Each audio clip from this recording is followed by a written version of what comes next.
Today's video is sponsored by Care of. Oh, I'm so excited! Care of is a subscription service that ships high-quality supplements, powders, and vitamins conveniently shipped to your door every single month. No more running out to the store when you run out of vitamins. It's just one less thing that you have to worry about. They ship it right to your door and give you a whole month's supply in these cute little packets right here. So if you guys see that this one has my name specifically on it, I went online, I took the quiz. When you go onto their website, you take a short but in-depth quiz about your lifestyle, your goals. And what Care of does is it takes out all of the hardship of thinking about what vitamins you need, and you get personalized, tailored supplements that are geared towards your goals and your lifestyle from the quiz. Taking the quiz honestly was so cool for me because the website was asking me questions I never would have thought about for myself, like how well I sleep, do I get muscle cramps after the gym, how's my immunity, and things like that. And I really wanted to build on my immunity, so when they suggested elderberry for me, zinc, supplements that I wouldn't have thought of for myself, it really just helped me to see that I need to be taking these things every day in order to be healthy. Sometimes with the business of life, taking care of ourselves comes last, and so I'm really happy to be partnering with them to just give you guys the message of self-care, self-love, taking care of yourself from the inside out. They come in these personalized little packages, so you don't have to go out and buy 5 million bottles anymore and have them stored all over the place. You can literally just run out the door, grab one of these, throw them in your bag, throw them in your gym bag, throw them in your purse, whatever, and you have your vitamins right here. It's just so convenient. I place my supplements right next to my Keurig machine. Every single morning, I come down here and I make myself a cup of green tea. That's something I constantly do every day in my life. By adding the vitamins right next to the Keurig, I'm able to see them right next to it. I take my tea, I take my vitamins, so I'm basically attaching a habit to a constant, something that I read in a book. Care of's products are also made from good-for-you clean ingredients that are backed up by the latest science and research, so you can feel good about what you're putting into your body. Care of is offering me an amazing deal for all of my subscribers. If you go to takecareof.com and enter code Dakota50, you can get 50% off of your first order. You get your vitamins, all these convenient little packages. It's convenient, it's easy, and you're getting healthy at the same time. So again, if you go to takecareof.com and enter code Dakota50, you can get 50% off of your first order, or you can just go ahead and click the link in my description. Super easy. You get to the website right away. Thank you so much for partnering with me and sponsoring this video. It has been a dream working with you guys, and I'm just so happy. Thank you guys so much. Let's get on to the video. Hi guys, welcome back to my channel, or welcome if you're new, and if you are new, girl, what's up? My name's Dakota. I make a ton of content on this channel, included but not limited to story times, advice, lifestyle content. We're gonna do vlogs, we're gonna do true crime. We do a little bit of everything here on this channel, so if you like what you see today, don't forget to hit the like button while you're at it, hit the subscribe button, and turn your post notifications on, that way you're notified every single time I post a video here on YouTube, period. Now today, this video is for the girls. We're gonna do an Ask Dakota. If you guys don't know what an Ask Dakota is, it's essentially when you guys send me in on my business email questions or stories or anything that you really need advice on, for that matter. It doesn't have to be love, it doesn't have to be relationships, literally anything that you want. Just go ahead, I'll put the email right here. We're just gonna go ahead straight up and get right into this. Before we get started, don't forget to follow me on my personal development podcast. It's called Sis Let's Heal, and it is available on Apple, Spotify, Google, pretty much anywhere, any domain or streaming service you can find. Without further ado, let's get into this mess, because girl, I'm seeing y'all's emails and shit. Go ahead and grab your drinks, grab your wine, grab your snacks. So we're not gonna do wine today, but if you are doing wine, girl, have a glass for me. If you are out with your friends right now, take a shot for me. What the fuck was that? Fucking seed? Bye. Okay, so the first email is from a subscriber of mine that I love so much, and I wish that I could say her name, but I'm not gonna say it out of respect. But girl, you know who you are. We're gonna call her Cassandra. Hey girl, it's Cassandra. As seen on your lives, happy to tell you who I am, but keep me anonymous if you choose to answer on video. Backstory: my best friend, roommates in college, just married her true love. Yay. For the story, let's call her C and him D. Okay, I already love how you're giving them names, so I don't have to. Like, I really appreciate that. They knew each other in high school, and he fell in love at first sight. He waited for her to catch up to his feelings towards the end of college. Over the years, I developed a close relationship with D as well. After college, D introduced me to his college roommate. Long story short, we fell in love. Sparks and a deep connection like I can't explain. We had our future planned, marriage, a baby, everything. However, there were deeper issues. I had previously gone through the toughest year of my life after having a breakdown. Practically, my parents supported me while I was in full-time therapy, coping with severe anxiety and PTSD. My ex and I got involved shortly after I was back on my feet. My ex had his own issues with anxiety and depression. Me being who I am, I threw myself into helping and caring for him. I loved him so much and wanted him to get the help he needed. The weight of being the sole support for his mental health was crushing me though. My panic attacks worsened. In the process, we fell into a bad pattern. He was focusing on caring for me and my issues, and I was doing the same for him. We weren't caring about or looking after ourselves and had our own issues. I started declining in progress. Eventually made the very hard decision to end things. Explaining to him that this dynamic wasn't healthy. We weren't putting ourselves first. I've definitely have been there in so many of my relationships, so girl, I 100% feel you. This was after multiple attempts of explaining my feelings and asking him to work on a healthier dynamic. I told him I need to focus on myself and I wanted him to do the same. Offering to help him find someone professional to talk to and be there if he needed me. But I couldn't be in a relationship while I got myself together. If we both got our shit together, we could come back and be together in a healthy way. That's very mature. I'm very proud of you, Cassandra. But this didn't happen. He took the breakup horribly and I blame myself partially. He went into the depths of depression that I feared. D blamed me and C was stuck in the middle. 4 years later, I'm living with my current boyfriend who I love very much. I am building a future with him and I'm happy. C and D got married this weekend. My ex and I saw each other for the first time as we were in the bridal party. During photos, we broke the tension when placed next to each other. We stepped aside and caught up. But boom, those feelings, the inside jokes, that deep connected eye contact that looked into your soul. He was him again. The man I fell for years ago, but everything went to shit. He was happy, funny, the spark was in his eyes. This was the man I talked about my future with, but it was too late. He was there with his new girlfriend of a few months and they looked so happy together. I'm with my boyfriend and I do truly love him and our life together, so why can't I stop feeling like this? Twisted stomach, urge to cry every 5 seconds, the burning desire to talk to my ex I won't let myself give into. I love my life and I don't want it to end. So why am I fantasizing about finally coming back together with my ex? The fact that we always joke that even though we got together later, that we would have been married by the time C and D tied the knot. Do I even really want it, or am I mourning the loss of the life I planned with someone I love, a life that only didn't happen by sheer timing? I feel like a horrible human. I cannot deny these feelings. Help. Clearly, I can't talk to my friends about this or it would crumble the shared friendships involved. I love my boyfriend, but these feelings are more than anything I've felt in a long time. It scares me to death. A sister out. You're doing amazing things with your platform. I can't wait to watch you grow. Anonymous to the world, but to you, Cassandra. So, Cassandra, thank you so much for sending me in your email. Let me just give you guys a brief synopsis in case you're wondering where we're at. So, essentially, Cassandra met C and D while she was in college. Now, one of D's friends basically was introduced to her. They ended up falling for each other super fast, but unfortunately during that time she was going through a really bad depression and anxiety period where basically she thankfully had the support of her parents to end up, you know, having that little nesting egg while she was able to go to therapy and deal with her things. And then when she finally got to a point where she was okay, her boyfriend at the time basically was declining in his mental health. He was carrying on all the emotional baggage basically of it, and because they were so into each other, they could never take care of themselves. So she said, hey, listen, if we can both get our shit together separately, then maybe we can come back in the future collectively and we can have a great relationship. He didn't take it very well. D ended up blaming her for basically his mental decline. But then she ended up meeting somebody and was super duper happy. She built this great life with him. But then she was at C and D's wedding over the weekend where essentially she saw her ex and those feelings came back. Now, girl, let me just first start out and say that there's nothing wrong with feeling the way that you're feeling, okay? You have every right in the world to feel what you want for as long as you want. And that's the thing about grief that people don't talk about is your grief is valid no matter how long it was. Doesn't matter if you got out of a relationship 5 years ago. Doesn't matter if you got out of a relationship 5 seconds ago. Your grief is valid no matter what time period that you were on, okay? You are allowed to honor and feel those feelings. There's no timeline to healing, and healing is never a straight line. One day you're gonna wake up, you're gonna feel great. Next day you're gonna wake up, you're gonna feel like shit. Both of those days you honor your feelings, okay? So let me just say that, you know, the fact that you saw him and those feelings just kind of hit you like a ton of bricks and you're like, oh my God, like I feel myself how I felt when I was with him, and now I'm seeing him, the developed, right, more aware version of him, and then you're wondering, oh my God, if only we could have just waited and we could have both, you know, gotten our stuff together and came back collectively.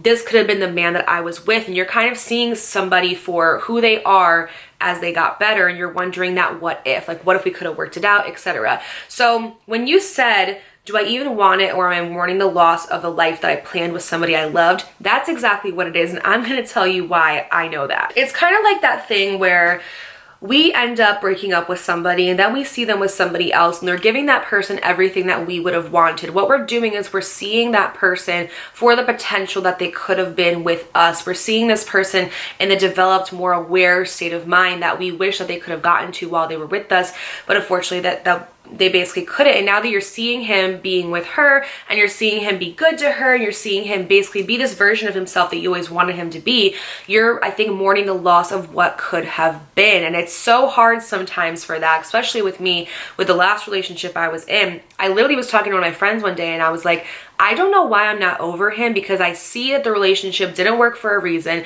I see that he could never handle a woman like me. I see where things went wrong and why it ended, but why am I still so in love with this person? And my friend actually was the one to bring it up to me, and she said, Dakota, you're thinking about the what if and what could have been, and you're falling for the potential. And she gave me some of the best advice ever, and she said, the relationship ended for a reason. You're thinking about what could have been, but that would have never been because you guys just don't belong together. You guys are just not supposed to be together. So you're thinking about what could have been or this and that. But at the end of the day, that's not what the relationship was. It was basically in my head, I was building a fantasizing a relationship off of potential. Now, when you fall for potential, it's super hindering to your growth, super hindering to your life, because you're falling for what somebody actually is not. And the thing is too, is not to bring it to biblical or religion terms, but God's not going to give you what he has set for somebody else, okay? So relationships, for example, a lot of times we're thinking like, oh my God, why is he like that with her? Why can't he be like that with me? Or why did our relationship not work? That's because God is not going to give you what he has designed for somebody else. That person was not designed for you for a reason. And if they were, you guys would have stayed together and built a successful relationship. The fact of the matter is that we meet people at a time when we need them. People teach us lessons, and sometimes people are major blessings in our life, but a lot of times people come into our life to teach us tangible things that we're going to need as stepping stones in order to get to the next level. And there's lessons within those heartbreaks and lessons within those people that you will never learn from a textbook, okay? You can only learn from experience. So that person was in your life for a reason, for a certain amount of time, to teach you something. Maybe it was boundaries. Maybe it was how to be better at something. Maybe it was what you don't want to deal with in the future. And then when that lesson was completed, then they were taken away and they were out of your life, and that person was sent it to somebody else. And if they do have a successful relationship, that means that that person belongs with them, you know? And sometimes with us, what we do is we see that and we mourn the loss of the life that we planned with somebody, because we had deep roots of, hey, we're going to get married, we're going to have kids, we're going to have a white picket fest, we're going to have a dog.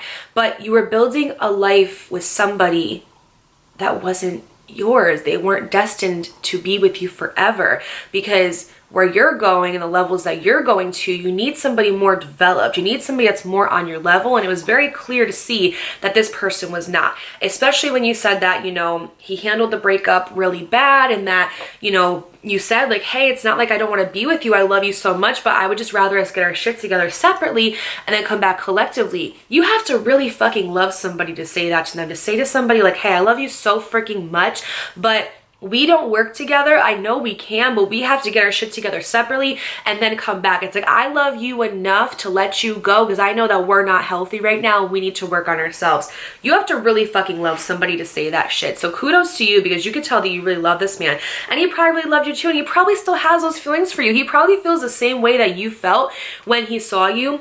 And honestly, here's the thing, is that maybe you guys in another life, right, would have worked out or would have been amazing together. But the fact that you're both in happy relationships now, I really think that it's just the fact that you're romanticizing something that could have been, and you're romanticizing the potential. And it's so easy because sometimes we see someone's potential and we want them to see what we see. We want them to see, hey, if you do X, Y, and Z, you could be here, you could be there, you could be so much more successful. But it's until somebody wants to change for themselves, that's when they are going to change. We can't make people change, and how we see somebody, we have to be okay with, okay, if they're like this for the next 5 years, am I going to be okay? And if the answer is no, that's when you have to make your decision to leave, because that's who they are going to be. They are who they said they were going to be, and they showed it to you continuously and continuously. So you made the decision in that moment, I can't do this anymore, and you left. And I think that was the best thing that you could have done for yourself, because I think he needed that to change. Like, I really do. Like,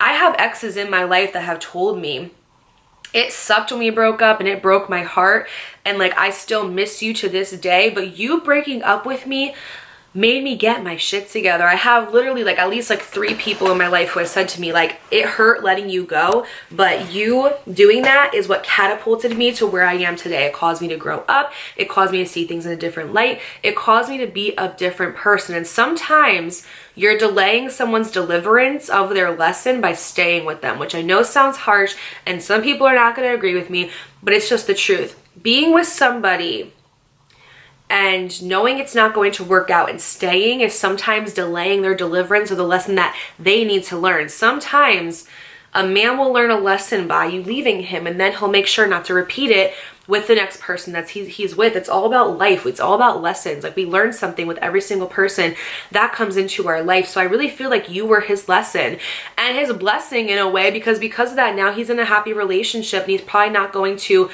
and when he gets depressed or gets, anxious, he's not going to let her carry that load because he saw how it hindered your relationship. You get what I'm saying? And you're with somebody, you love them so much, you love that, the life that you guys have built together. And, I am such a firm believer, because you also said a life that didn't happen by sheer timing. And some people say like, oh, like timing is everything, divine timing is everything. And I am sorry, but I don't agree with that. And here's why. When you want somebody in that moment, you will do everything in your power to keep them, okay? Like, people know what they want in this life. And I feel like timing is just a way of saying like, just not right now.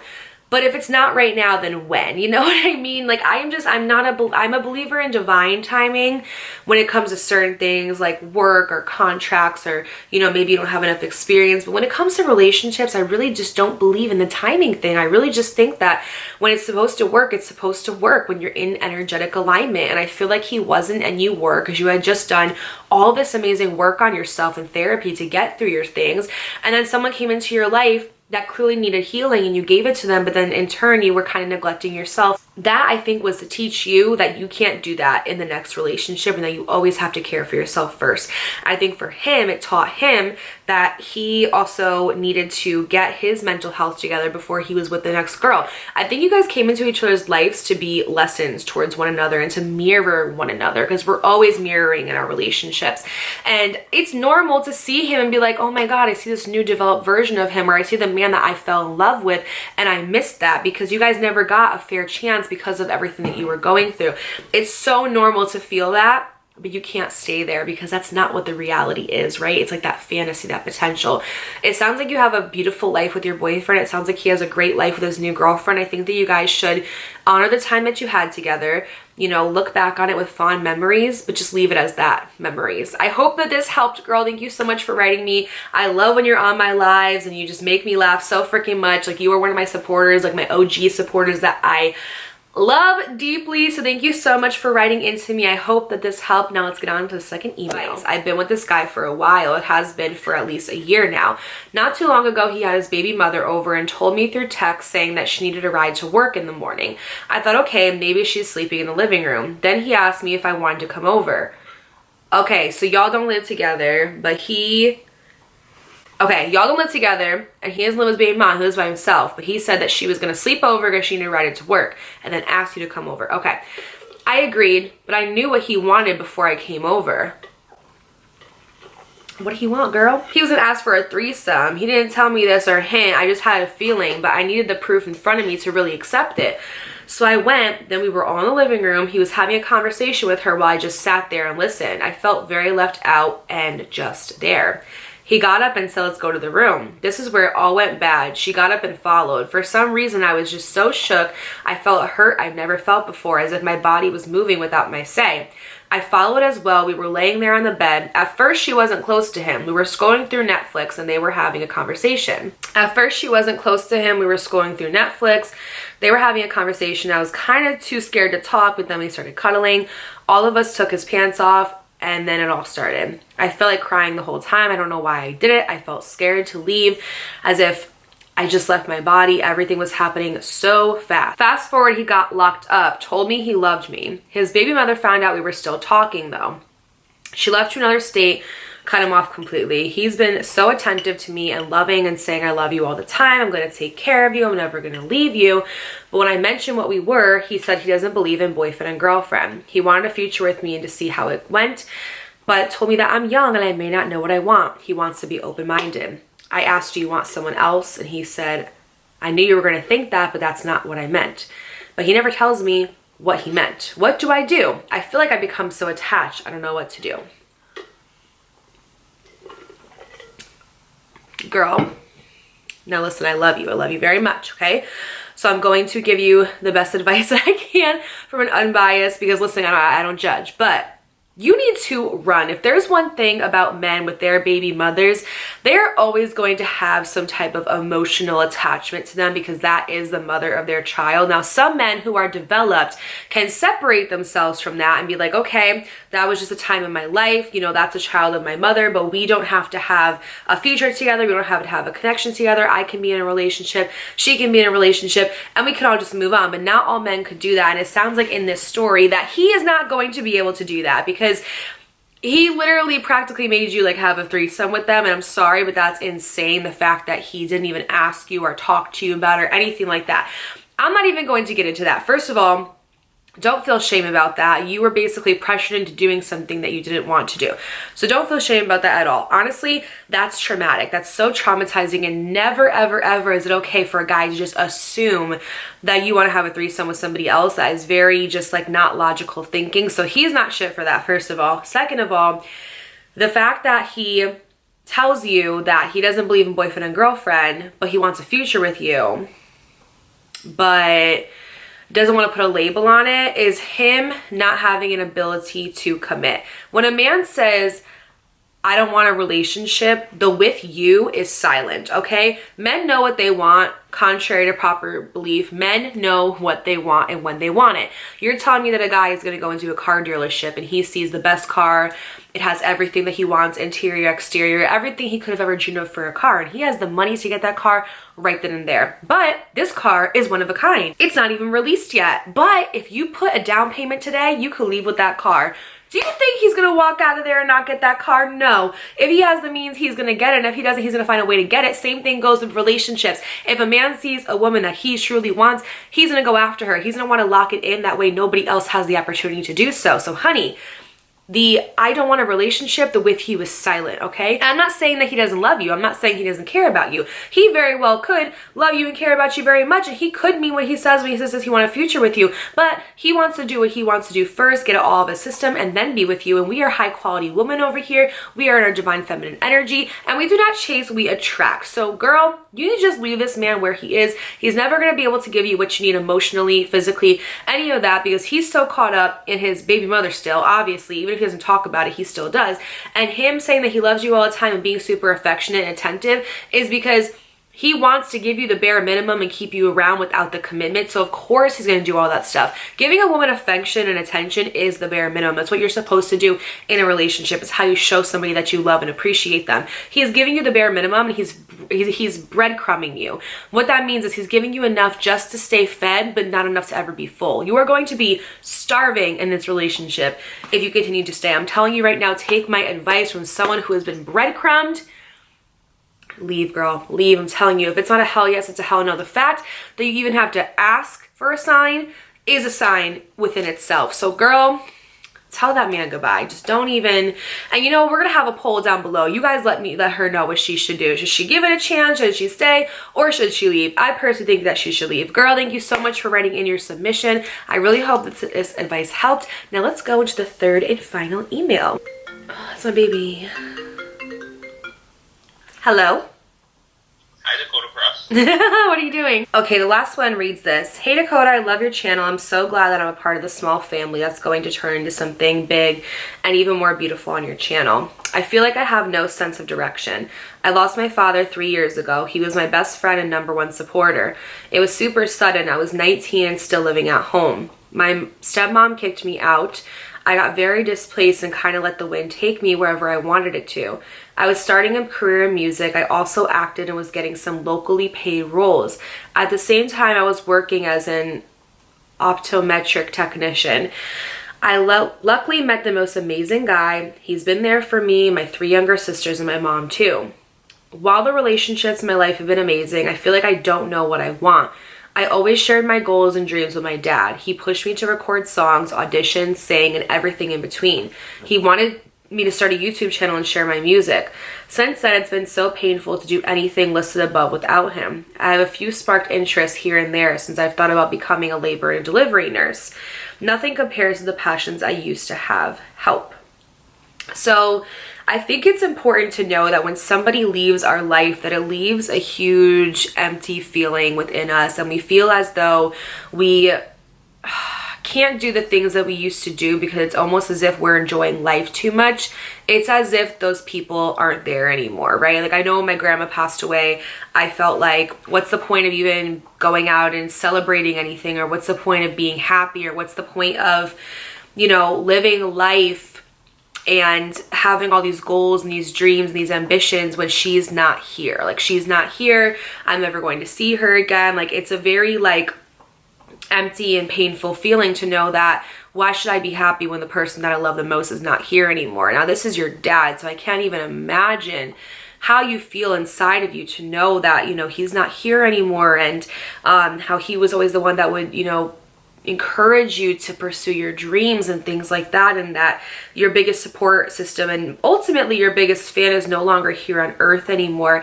And I just want to send out first and foremost my grace and my compassion to you for still even trying to go after anything even though he's not here, because I know that that's hard. But my biggest advice is that he is within every single thing that you do, and if he was looking down right now and saw you, he would want you to go after your dreams. He would want you to dream big and then even dream bigger after that. He would want you to go after everything that you wanted and live out the life to your fullest potential for him. The thing with your passions when it comes to music, when it comes to acting, when it comes to auditioning, and all these passions that you have, is that when you do them, put him in the center. Think of, if I did this, my dad would be so happy. Or when you're auditioning, the emotions that you have within those acting scenes, put your dad at the forefront of them. And then what that does is it kind of brings him back into your life in a sense, because you're doing something that you're super passionate about and that you love, and the person that you love is at the core center of it, right? So I know for me personally, on when there's days that I don't want to film, I don't want to do anything, I'm like depressed or I'm just not feeling myself, I think about my daughter. I think about what she would do or what I would want her to do, or how she would be so happy to know that her mom was still pushing through on days where she felt like the world was just caving in. Or I think about, you know, the future that we could have if I keep working harder, and I put her at the center of everything I do because she is my motivation. And just because someone isn't here anymore doesn't mean that they can't be your sense of motivation.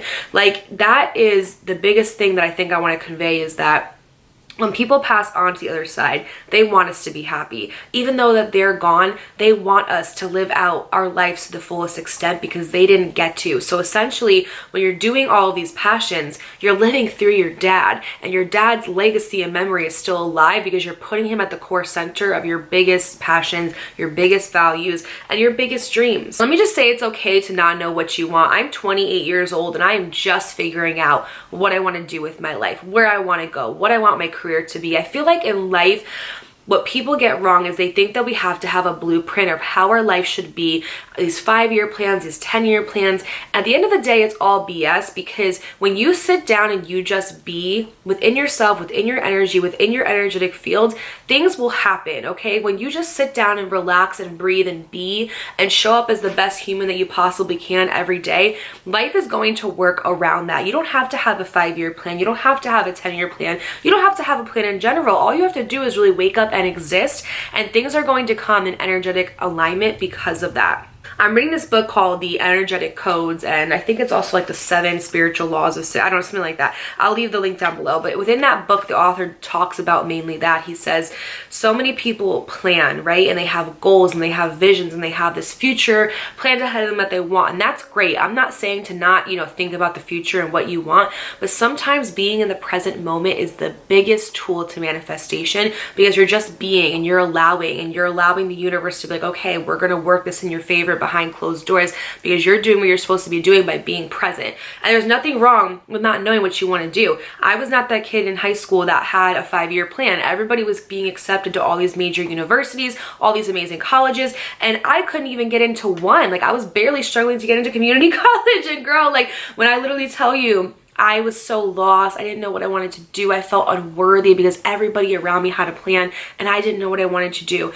I was doing things for the sake of doing them. I went to college to make my parents happy, okay, to make them proud. I did things career-wise because I thought that was the right thing to do. When I finally said, I'm dropping out of college because I don't want to do this anymore, I'm starting my YouTube channel, I'm gonna be myself, post what I want, when I want, my channel took off overnight. When I tell you I had a video from August, and in February, overnight, that video was going viral, I'm not joking. You're going to put work into your passions, and you're gonna put things out there. And the first time, the first video, or the first thing you do, it may suck, but it's a learning process. Everybody starts somewhere. Nobody starts out being successful automatically. You have to go through humbling moments that quite literally crush you to make sure, do you want this dream or not? Because it's going to come with this, this, and this, and I need you to have some thicker skin in order to obtain it. Life really does have a way of showing you, like, you can get this, but it's not going to come easy. And if I would have just sat in college and listened to everybody around me and what I should do,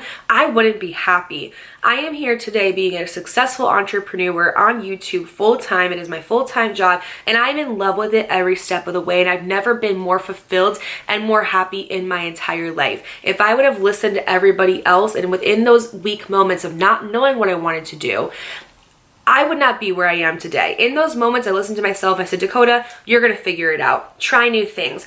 Get some new friends, try going to this place, travel, like figure out who you are first and then figure out what you want to do. We have it backwards in America, where people think that at 18 years old, you're supposed to know what college you want to go to, what career you want for the rest of your life, what you want to do in general, when at 18 years old, you don't even know who you are yet. You are still developing, you are still growing, your prefrontal cortex is not even fully developed till 21. Like, this ass backwards way of how people should know what they want to do the minute they graduate high school, when you have not even experienced enough life yet to know who you are, is insane to me. So girl, keep going. If you want to be a labor and delivery nurse, go shadow somebody and see what a day in the life of them is like. I swear, at hospitals they do that. They allow you to come and shadow and see if you like it or not. Go on some auditions and think about your dad in the middle of them and just put him at the core center of it. I'm telling you, those raw emotions are going to come up and you're going to kill the audition. Start writing songs. Even if you go and you do music or you sing like literally like for 30 minutes every week or 30 minutes a day, at least you're getting yourself back into the groove of wanting to be passionate. Of course, you're not going to feel passionate when you're in a state of grieving and you're sad and you miss your dad so much. That's totally understandable, but these passions could also therapeutically help you release those emotions, right? Like for me, I love making videos. Every time I sit down and make a video and after I'm done, I'm so happy because I'm like, oh, I just did something for myself and I feel so passionate about it, right? Through those passions, you can really therapeutically release all of that hurt and that trauma and that grief that you have. Not all of it. A little part of you will always feel that way because someone that you love so much is no longer in your life, but it can really help you start to release that. And then you can make an amazing song, an amazing passion project, or you can do an amazing audition. Just put him at the core center of everything you do, and I promise you're gonna feel so much better. And not only that, there is power within knowing not what you want to do. There's like an episode in The Hills, and I know that it's so crazy to be bringing that into a motivational video, but where Lisa Love and Lauren are talking about how Lauren is about to like be completely done with either like school or her internship or something, and that she has no idea what the next direction is. Like Lisa asked her, okay, well, what's next? And Lauren was like, for the first time in my life, I have no idea. And Lisa was talking about this word called flâner, and it's in French, and it means to just be. And she said, you know, some of the best things have come in my life where I've just flânered and I've just let things be, and I just let things come to me without having a plan, without having, you know, direction, or without having a certain navigation as to what was supposed to happen around me. And she said, maybe it's time for you to just flâner. And that has stuck with me so much. So whenever I'm in a state of my life where I'm so confused about what's going on, I can't make sense of it, I don't know what direction I'm going, I think about that scene every time, because there's such importance in being still. There is such importance in being present and being rooted in the moment and just not thinking about where you're going to be in the next 5 years or where you were 5 years ago. Just being in the moment now, because we are never ever guaranteed tomorrow, and sometimes being rooted in the moment is where the greatest things happen. So girl, thank you so much for writing into my Ask Dakota advice column. I really hope that I helped. As always, I'm sending so much love and grace and compassion to you in your situation. I know that your dad is looking down on you and just knows that you are a wonderful woman, and he is so proud of everything that you're doing. And that is it for today, guys. Thank you so much for watching this episode of Ask Dakota. If you want to be in the next Ask Dakota, all you have to do is email me at my business email right here or link in my bio and just ask me advice on anything. It could be absolutely anything and you may be featured in my next video. Today's subscriber shout out goes to Erin. She said, "Hey Dakota, I've been watching you for a while. I have to say you've helped me so much from spirituality, self-esteem, and just being a better person. I love your videos. They calm my anxiety. I know we don't know each other like that, but girl, I love you." Girl, I love you too. Thank you so much for supporting me. I would not be here on this platform without all of your support. I love you guys so much. Comment down below what you guys think that these girls should do in these situations. Don't forget to vote on the poll as well. And until then, I will see you guys in my next video. Bye. Well, I guess that's what happens. Two fools be falling in love, mixing some pain and some passion. Nothing is ever enough.